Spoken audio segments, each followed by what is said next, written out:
Chinicuil. Hola, ¿qué tal? Muy buenas, bienvenidos una vez más a Chinicuil. El día de hoy vamos a hablar de esos bonitos sonidos que emitimos los seres humanos para confundirnos los unos a los otros. Sí, exactamente, es una construcción intersubjetiva que la que le adjudicas un valor intrínseco. El día de hoy vamos a hablar de los idiomas y específicamente quiero hablar del papel político que tienen las lenguas indígenas. Para esto usaré las palabras de alguien infinitamente más hábil para hablar de estos temas, que es Yasnaya Aguilar. Yasnaya es lingüista, escritora, traductora, activista de derechos lingüísticos e investigadora de Mije, o mejor dicho, Ayuj. Espero estar pronunciando eso correcto. Y en términos generales es un ser chingón y lleno de buena onda. Dejo sus links en la descripción del video y lean su libro, por favor, Manifiesto sobre la diversidad lingüística, que es una maravilla. Bueno, dije porque también es la A con diéresis en Ayuj, se pronuncia así. Espero, no lo sé, pero bueno, vayan y lean su libro, que es maravilloso. Y síganla, por cierto, en redes sociales, que es súper divertida. Parte 1. Ser bilingüe y ser bilingual, güey. En este cachito de mundo que vemos por aquí, que se llama Ayutla, existían dos tipos de escuelas, según lo que nos cuenta Yasnaya.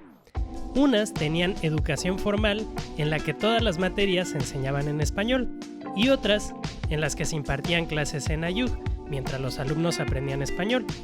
Las condiciones de las escuelas bilingües eran peores y los profesores recibían un salario más bajo.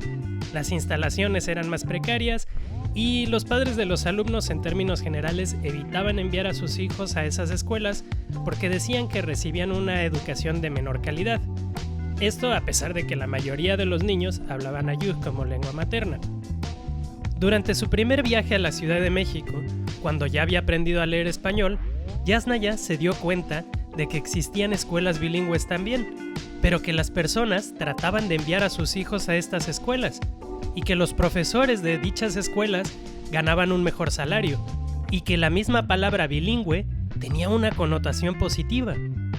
Nos cuenta que, por un instante pensé que en la Ciudad de México, además de español, la mayoría de los habitantes también hablaban náhuatl y que lo tendrían en muy buena estima. Pronto me explicaron que no, que bilingüe significa poder manejar dos lenguas, inglés y español en este caso. Fue entonces que me di cuenta que el problema no era hablar dos lenguas, sino cuáles eran esas lenguas. Me di cuenta que hay clases de bilingüismo y que al menos uno de ellos parecía ser indeseable. Hablar una lengua indígena implicaba tener un menor sueldo como profesor y aún más, un menor prestigio dentro del sistema educativo. Entendí en pocas palabras que no es lo mismo ser bilingüe que ser bilingüe. Parte 2. Violencia monolingüista. Cuando tu lengua materna es hablada en todo el país de manera oficial, no es fácil hacer estas reflexiones, pero me puse a pensar, ¿qué hubiera pasado si cuando me arrestaron no hubiera sabido el idioma que hablaban los policías? ¿Me hubieran dejado ir? ¿Y qué hubiera pasado si la persona en la recepción del hospital donde atendían a mi esposa solo hablara zapoteco y que los formularios de dicho hospital solo estuvieran en este idioma? ¿O qué hubiera pasado si nunca hubiera visto un programa de televisión en mi lengua materna? Es verdad que es mejor privilegiar el bilingüismo sobre el monolingüismo, pero no hay que olvidar que la mayoría de los monolingües en este país hablan solo español, sin que esto se perciba como un problema. Por el contrario, la mayoría de los bilingües en México hablan una lengua indígena. Aunque parezca obvio para muchos reporteros y funcionarios, hablar español no es la solución mágica a los problemas, ni es uno de los mayores indicadores de progreso. Todas las personas tenemos derecho a ser educadas y alfabetizadas en nuestra lengua materna, a recibir servicios administrativos y de salud a través de ella, a contar con medios de comunicación que nos transmitan su contenido en la lengua en cuestión. En fin, tener todos los derechos que tiene un hablante nativo en español, que no es obligado a llevar a cabo un proceso penal en ruso, por ejemplo. Si esto no sucede así, no es porque las lenguas indígenas estén incapacitadas para lograrlo, es porque se ha impuesto el uso del español aún dentro de nuestras propias comunidades.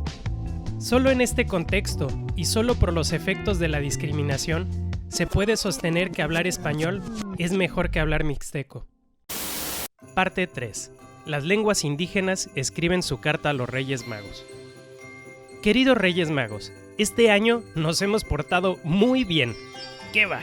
Llevamos más de 500 años portándonos muy bien, a pesar de las circunstancias. Así es que, bueno, comprenderán que nuestra lista es un poco demandante, pero confiamos en su generosidad. 1. Esperamos que el siguiente año todos los mexicanos sepan cómo nos llamamos, dónde vivimos y cómo nos escuchamos. 2. Tráenos paz para que podamos convivir a gusto con el español. Esa lengua nos cae bien, pero sospechamos que la obligan a empujarnos. Podemos compartir los juguetes y jugar con ella. Por nosotras, no hay ningún problema. 3. Queremos que nos dejen ir a la escuela. Podemos llevar nuestra mochila llena de curiosidades sonoras. No nos gusta que los niños nos tengan que ocultar en el salón. A muchos, todavía los castigan cuando conviven con nosotras en sus aulas. 4. Libros. Nos gustan mucho los libros. Antes sí nos regalaban y ahora tenemos muy pocos. Es más, sería mejor si pueden traernos muchas imprentas a cada una.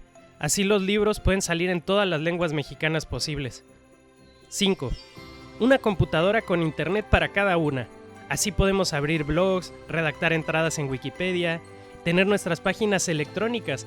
La red se podría llenar con nuestros símbolos. 6. Queremos tener el don de la ubicuidad. Nos gustaría estar en todos lados, en los hospitales, en los juzgados, en las plazas, salir en la tele y en la radio, pero sobre todo, estar siempre en la boca de los niños y que todas las personas nos quieran conocer. En fin, quisiéramos tener todos los juguetes que tienen las lenguas como el alemán, el inglés o el japonés. Todas somos lenguas, todas tenemos los mismos derechos. Sabemos que vienen de muy lejos y que por eso nuestros regalos pueden tardar un poco, pero no se vayan a colgar. Ahí les dejamos un poco de agua para el camello, cacahuates para el elefante y zacate para el caballo. Con cariño, las lenguas indígenas de México. Parte 4. No puedes amar eso que no conoces.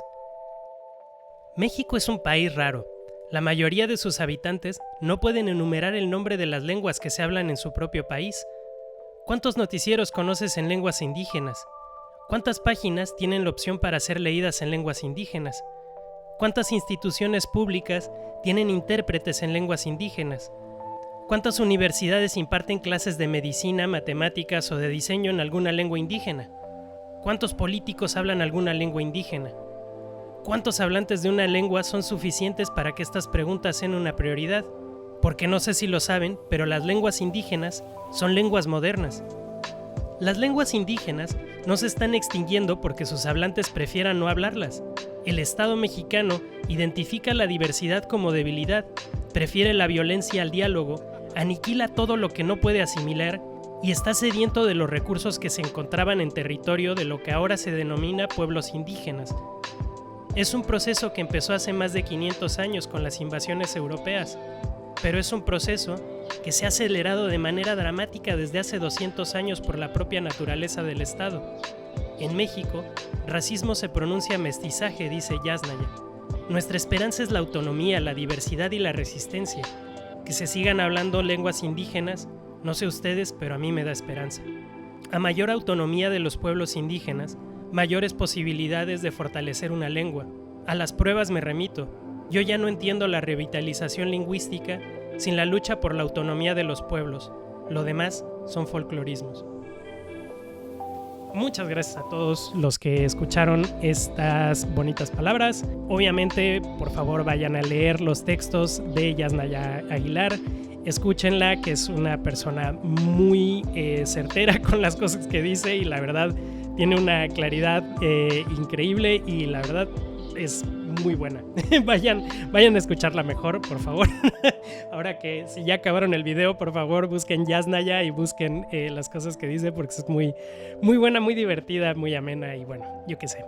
Muchísimas gracias a todos los que me escucharon y que tengan una encantadora tarde, día o noche o madrugada.